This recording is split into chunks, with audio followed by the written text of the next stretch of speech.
Good morning. मी आले होते आज टेरेसवर होत्या आईंनी सगळे ब्लँकेट्स आणि गोदडी आणि छोटे छोटे ब्लँकेट सगळे धुवून काढलं होतं माझा स्वयंपाक होईपर्यंत. आणि ब्लँकेट्स धुतल्या होत्या, परंतु एवढं आभाळ आलं होतं ना की काय बोलायलाच काम नाही. म्हटलं वाळतात की नाही.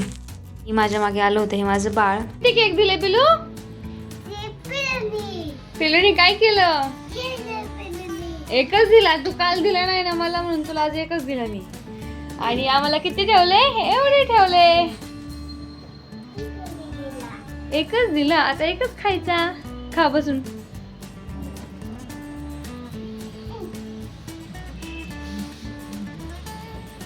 आणि इथं उकडली होती अंडी, तीच फ्राय करून दिली भाऊजींसाठी.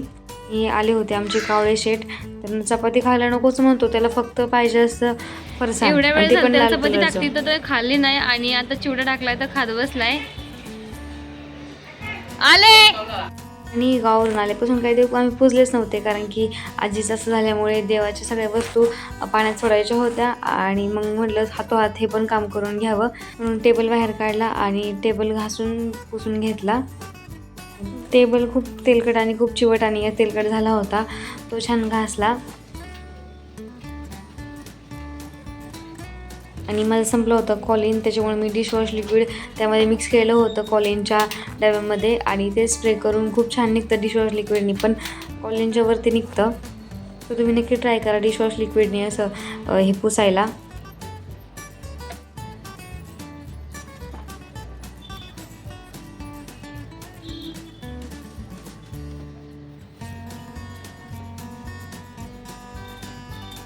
सगळं आवरून गेलो होतं आम्ही आज पिलूच्या ॲडमिशनची प्रोसेस करायला.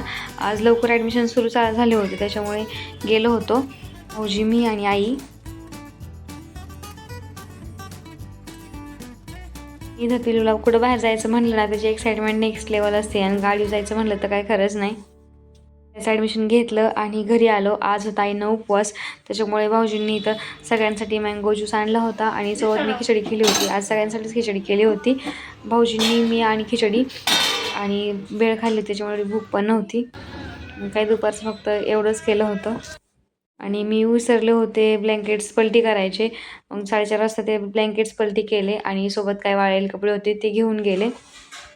सकाळी असं वाटलं पण नव्हतं की एवढं ऊन पडेल, एवढं ऊन पडलं होतं. सकाळी वाटलं पण नव्हतं एवढं ऊन असेल.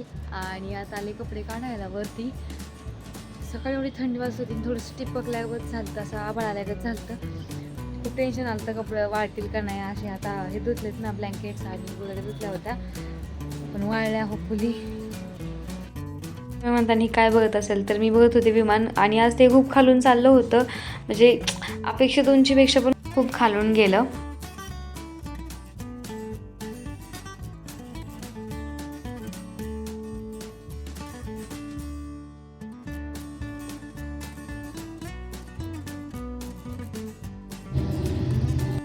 आणि आज होते संध्याकाळच्या स्वयंपाकामध्ये मिसळ.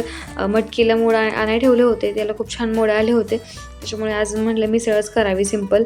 आणि घरात फरसाण पण होतं सासवडचं आणलेलं, तर वेळेस सिंपल मिसळ करते, पण ह्यावेळेस वाटण घातलं होतं मिसळीमध्ये, त्याच्यामुळे टेस्ट अजूनच छान उतरली होती. कवट चटणी करायला घेतली होती 5 वाजता, त्यासाठी गुळ पण चिरून ठेवला होता, पण ती काही केलीच नाही, टाईमच भेटला नाही, म्हणून म्हटलं मिसळीची भाजी झाल्यावर तीच करावी.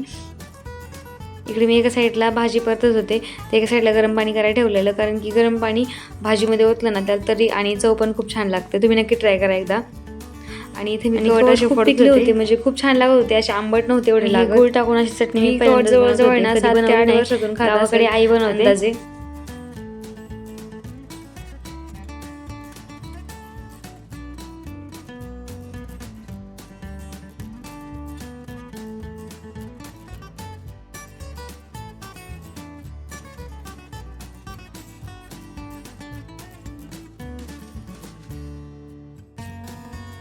पोटामधलं सगळा पल्प काढल्यावरती हे असं मिक्स करून घ्यायचं.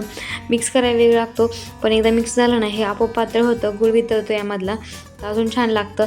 आणि हे 2-3 दिवसांनी मुरलं ना तर अजून मस्त लागतं खायला. आणि खास करून हे पप्पांना खूप आवडतं कवट, असं नाही का, जे असं गावरान मेवा असेल ना पप्पांना खूप आवडतो. आणि इथे मी कवटामध्ये मस्त असा गुळ मिक्स केला होता, ते दिसायलाच खूप असं टेम्पटिंग दिसत होतं. खूप छान लागतं खायला. मी ट्राय करून बघितलं. चटणी होईपर्यंत इथे मिसळ चांगली उकळली होती आणि साईडला दूध पण तापाय घातलेलं. तर माझा व्लॉग आवडला असेल तर नक्की लाईक, शेअर आणि सबस्क्राईब करा. फॉलो करायला विसरू नका. Thank you so much.